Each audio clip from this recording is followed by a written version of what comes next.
যে তথ্য সংগ্রহ করে সেই গণমাধ্যম কর্মী, সে মাল্টিমিডিয়া হোক, সে ব্রডকাস্টিং এ হোক, ডাজেন্ট ম্যাটার, যে ফিল্ডে আছে তার উপর কেন এ ধরনের হামলা হবে? আমার গলা ভেঙে গেছে। কারণ আমার চোখের সামনে আমার সহকর্মীকে, আমাকে যেভাবে লাথি দিয়েছে পুলিশের সদস্য, এবং তার থেকে বড় কথা, আমরা মানুষের জন্য কাজ করি।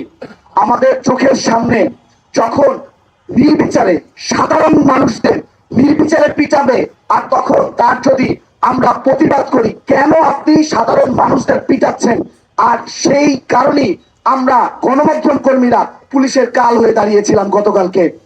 আমি আপনাদের ছোট্ট করে বলতে চাই, বাংলা মোটরে যখন নির্বিচারে সবাইকে পিটাচ্ছে, তখন আমরা তাদের কাছে প্রশ্ন রাখি, কেন মারছেন?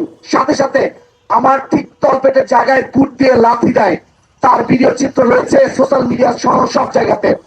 এবং সেই সাথে তারা কি করে, যখন আমরা তাদের কাছে ছুটে গিয়েছিলাম, তারা সংখ্যায় ছিল 150-র উপরে, এবং সেখানে নেতৃত্বে ছিল উত্তরার ডিসি। তার নেতৃত্বে চারদিক থেকে আমরা 15 থেকে 20 জনের মতো যারা গণমাধ্যম কর্মী ওখানে ছিলাম, তাদেরকে চতুর্দিকে ঘিরে ফেলেছে। ঘিরে ফেলে তার ভিতরে বসে তারপর তারা পিটিয়েছে। এবং এটি ছিল তখনকার ঘটনা, এবং বাস থেকে নামিয়ে নামিয়ে মানুষ পিটিয়েছে। এরপরে যারা ফোন, কারো ব্যক্তিগত ফোন চেক করার অধিকার তারা রাখে কিনা? আমার কথা হচ্ছে, যদি কেউ অন্যায় করে থাকে, যদি আন্দোলন করে থাকে, তাকে আইনের আওতায় নিয়ে আসেন, তারপরে তার যে শাস্তি হয়। কিন্তু আপনারা নির্বিচারে কাউকে আঘাত করতে পারেন কিনা, এই রায় পুলিশের আছে কিনা? এক। দুই হচ্ছে, এই সংক্ষিপ্ত ভাবে একটা কথা বলতে চাই, গণমাধ্যম কর্মীর উপরে যদি কোনো পুলিশ সদস্য আঘাত আনে, তবে তাকে তো আইনের আওতায় আনতে হবে। এবং আমরা এখানে যারা আছি গণমাধ্যম কর্মীরা সবাই আজকে থেকে হাইকোর্টে রিট করতে হবে যে কোনো গণমাধ্যম কর্মীর উপর যদি কোনো পুলিশ হামলা করে, তার বেতনের অর্ধেক টাকা সকল গণমাধ্যম যাকে মারবে তাকে দিয়ে দিতে হবে। এবং যদি গুরুতর আহত হয়, তার পেনশনের সব টাকা দিয়ে দিতে হবে, এবং তাকে কঠিন আইনের আওতায় আনতে হবে। ধন্যবাদ। জুলাই আন্দোলন পরবর্তী স্বাধীন বাংলাদেশে স্বাধীন গণমাধ্যম কর্মীদের যে হালুয়া আপনারা আমাদেরকে খাইয়েছেন, প্রেস সচিব হিসেবে যিনি দায়িত্ব পালন করছেন সাবেক সাংবাদিক আমাদের শ্রদ্ধেয় বড় ভাই, আপনার দৃষ্টি আকর্ষণ করছি।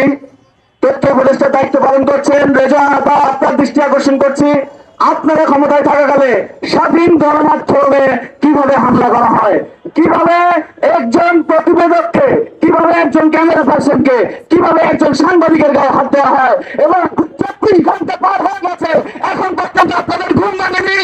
আপনারা কি সোশ্যাল মিডিয়া দেখেননি? আপনারা কি টেলিভিশন দেখেননি?